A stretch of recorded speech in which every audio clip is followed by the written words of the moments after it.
Please listen carefully. Well, hello, universe, and welcome to the Optimist Daily Update. I'm Kristy Jansen. And I'm Amelia Buckley. And we are part of the team behind the Optimist Daily, making solutions the news. We bring you reader-funded solutions news every day in order to change the tenor of news media, social media, and the direction of your day to get focused on what's going right in the world. 7 days a week, we publish positive news stories written by award-winning journalists and delivered online to your inbox and through our social channels. And also, we are sharing these solutions in a commute-worthy, walk-worthy, home office-worthy, happy, Thursday-worthy podcast. Today is Thursday, the 2nd of December, 2021. Good morning, Kristy. Good morning, Amelia. Sorry if you heard that little, that was Tucker. It wasn't a horse that's in your office? It's not a horse in my office, although he kind of looks like a horse sometimes with lots of white fur. But yeah, sorry about that. If you can't edit it out. We'll let the listeners hear. We'll be honest. These are the things happening in our offices. There's dogs and car noises and airplanes. Right. Oh, I wonder if I wonder if anybody watched our video, our little Thanksgiving video out there. I mean, I know at least some people watched it because we can see that some people watched it. I want to hear people's Thanksgiving, what they were grateful for this year. So if you watched our video, let us know what you think and tell us what you are grateful for, because we don't have to limit gratitude to Thanksgiving. Turns out we can be grateful all the time. In fact, there's so many studies that show what a healthy, mindful benefit you get out of practicing gratitude daily. True. Health benefits, mental benefits, social benefits. It's all good. All good stuff. Absolutely. What else is going on, Amelia? Not much else. It is chilly in Montana. Winter is setting in here. We got a couple snow flurries this week. Nothing that stuck, but there was some snow falling from the sky at some points. This morning, as I was walking the dog, the fog was rolling in off of the ocean here in California.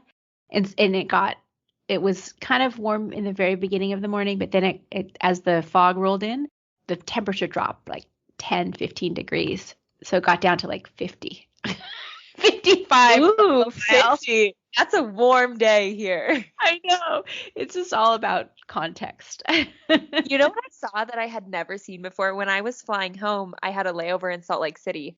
And I watched them. I had never been on a plane that they de-iced before. I think I just hadn't flown in cold weather all that much. And they do this whole thing where they have to spray the whole plane down with, I think it's just antifreeze, which is probably horrible for the environment. But I had never seen them do it before, and it was kind of exciting. It was like you were in a plane going through a car wash. I think that's fun. I'm glad you made it back to Montana safely. Cool. I don't have a lot going on this week. That was what was exciting for me. All right. Whatever floats your boat. So what else? What are you going to talk about today? What headline are you going to highlight? Well, the headline that I wanted to talk about today reads, Online Mushroom Hotline puts the power of crowdsourcing in poison control. This one I marveled at because it's just kind of the power of the internet. And it turns out that 99% of mushrooms are actually non-toxic, but 1% are, and pretty famously so. And for people with pets or young children, if a pet or a kid accidentally ingests them, it can be pretty alarming because you're like, well, I have no idea if that's poisonous or not. And so there's this Facebook group called Poisons Help, Emergency Identification for Mushrooms and Plants. And it's essentially a really fast-growing Facebook group that has 100,000 members. And you can join it, and then you can upload a photo of different plants and receive essentially real-time responses on whether or not the plant or fungi is poisonous, which is really cool. And they emphasize that it's not meant to be a substitution for seeking medical or veterinary help, but if you're waiting on a response from a doctor or a veterinarian, it can be really helpful to get some insights from these professionals. And it's run by 200 administrators, and they essentially ensure that everyone that's giving opinions on the page, you have to be vetted before you're allowed to comment on posts, so that they make sure that everyone knows what they're talking about. But the people that are allowed to comment are, a range of people that are just plant enthusiasts, also veterinarians, nurse practitioners, doctors, a whole range of health professionals. And basically, if you upload an image and your location and the time ingested, then these professionals can offer you insights on, hey, that's actually not a poisonous plant. It's going to be fine. Maybe it is a poisonous plant and you should definitely get to the hospital now. Unfortunately, I'm sure there's been a couple of those. But it's really cool because it's just completely crowdsourced, and everyone that is on it is volunteers. They say they have no interest in monetizing the system, but they're just hoping to help people out and kind of raise awareness about what's growing in our own backyards, and keep people healthy. So I thought it was cool. It's people helping people. It is really cool, and there is the wisdom of the crowd, which oftentimes is more accurate even than the single expert who knows it all. Yeah. So they work on like a consensus basis. So like 5 different people, if 5 people come to the same consensus, then they'll close the post and like deem it a case closed, basically. That's really cool. And it's unpaid, so there's no monetary compensation for anybody, but also no opportunity to advertise. And there's no obligation, right? I mean, you can join the page, and if you're online when someone posts something, you respond, but you don't have to be online all the time. Right. But I like that it's there for to try to help people out and to be good. And it's true if I mean, yes, going to the vet or the doctor, you're going to do that, but having that instant access or access to this other information source, it's pretty cool. I like it. I like it. So that was my nerding out about mushrooms today. I think you also wanted to talk about something that you are personally interested in.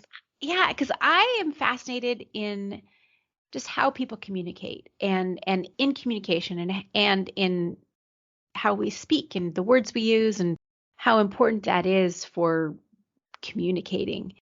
But as anybody who's tried to learn a language as an adult knows, it can be really a challenge. And so this article is talking specifically about that.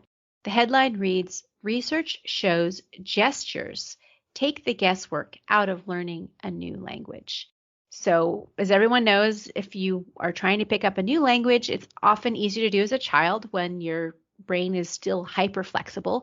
But when you learn a foreign language when you're grown, it can be far more challenging. And part of that is that we're so used to thinking and communicating with our the languages that we know, it's hard to just be flexible and be back in that child learning brain.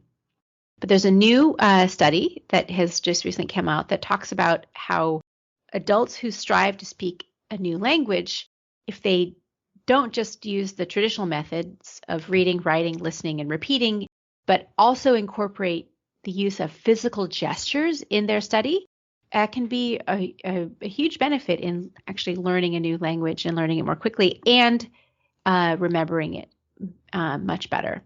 This is a study that came out of the Max Planck Institute for Human Cognitive Brain Science. And the research was recently published in the Journal of Neurosciences, but it involved 22 German-speaking adults who were tasked with learning a total of 90 invented words. They're artificial words, they're not real words, over the course of 4 days. But when they learned the new vocabulary for the first time, the participants were also shown a video of a person making a gesture that matched the meaning of the word. And then they were repeating not just the word, but also the movement. And after a number of months, those participants came back. And when they were able to do the gesture, they were able to remember the words more easily. If they were not allowed to do the gesture, it was hard for them to access the old words. So it's just this interesting study that really showcases the role of gestures in learning and in speaking.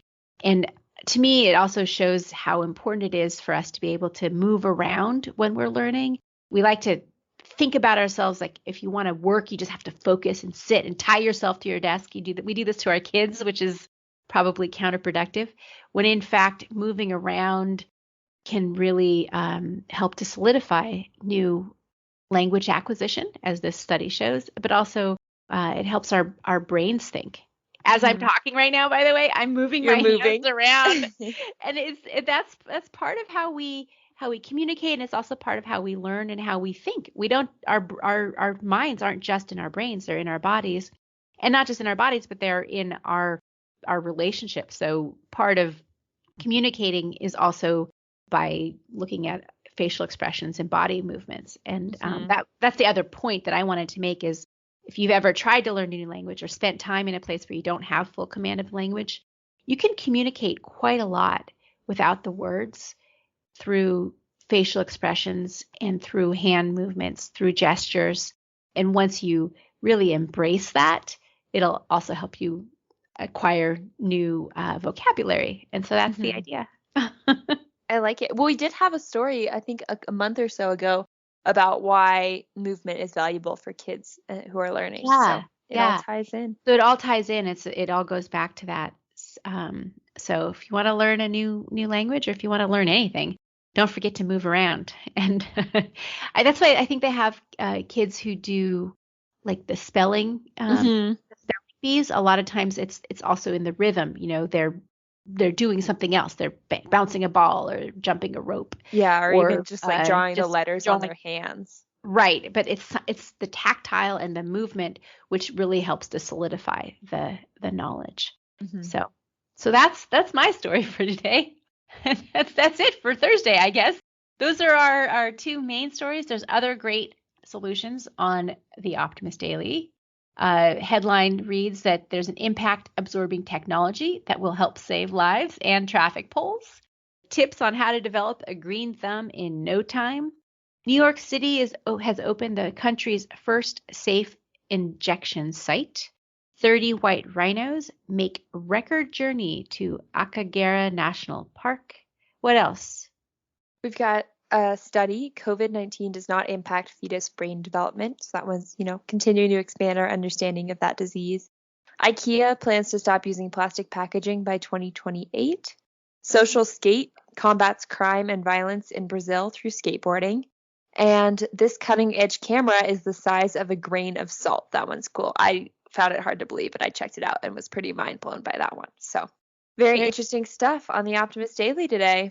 Yeah, well, that's it for today, but there's tons more. As we always like to say, there's more solutions than there are problems. You just have to learn about them. Thanks, everybody, for listening. We promise to keep sharing positive solution-based stories with ideas on how you can get active and participate in the changing world and help ensure it is changed for the good. We promise to keep covering current events with accuracy, legitimate sources, and offering you the information we all need to help chart new paths for all of us. And please, if you're not already, consider becoming an emissary on theoptimistdaily.com or gifting it to someone you love. And for just $5 a month, support reader-funded independent journalism and be part of the solution-changing consciousness and addressing our world's biggest challenges with a problem-solving mindset. Help us keep the Optimist Daily free to all who need it, supported by those who can. Thanks for joining us this morning, guys, and we will be back tomorrow with more solutions.